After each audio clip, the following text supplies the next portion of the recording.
बहुत समय पहले एक छोटे से गांव में एक घना जंगल था। उस जंगल के बारे में लोगों का कहना था, वहाँ एक चुड़ैल रहती है जो छोटे बच्चों को चुरा ले जाती है। गांव के लोग रात के समय जंगल की ओर जाने से डरते थे। गांव में एक परिवार रहता था जिसमें गीता और राम नामक दंपत्ति अपने 8 साल के बेटे मोहन के साथ रहते थे। मोहन बहुत प्यारा और चंचल बच्चा था। गीता उसे कभी भी अकेला नहीं छोड़ती थी। लेकिन एक दिन गीता घर का काम कर रही थी और मोहन आंगन में खेल रहा था। अचानक गीता ने देखा कि मोहन कहीं नहीं दिख रहा। गीता और राम घबरा गए। उन्होंने पूरे गांव में ढूंढा, लेकिन मोहन का कोई पता नहीं चला। तभी एक बुजुर्ग महिला ने कहा, यह जरूर जंगल वाली चुड़ैल का काम है। वह बच्चों को चुरा लेती है। ये सुनकर राम और गीता और भी परेशान हो गए।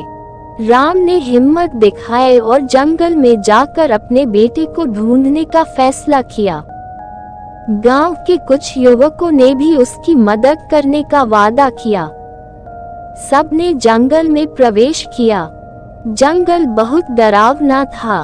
पेड़ों के बीच से हवा की सिहरन और अजीब अजीब आवाजें आ रही थीं।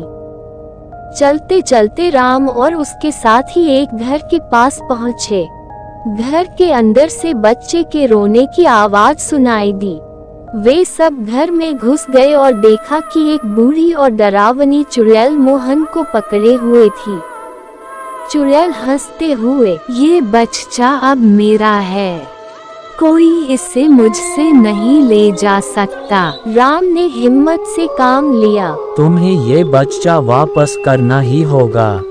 अगर तुमने ऐसा नहीं किया तो हम तुम्हें यहाँ से भगा देंगे। चुड़ैल ने सोचा, अगर मैं सबको नाराज कर दूंगी तो वे मुझे नुकसान पहुंचा सकते हैं। इसलिए उसने बच्चे को वापस करने का वादा किया, लेकिन एक शर्त पर। मुझे यहाँ से जाने के लिए एक सुरक्षित जगह चाहिए।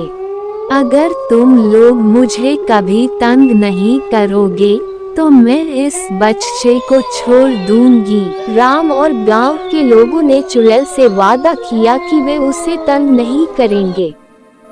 चुड़ैल ने मोहन को छोड़ दिया और जंगल के एक दूर के कोने में रहने चली गई। राम और गीता ने अपने बेटे को गले से लगा लिया।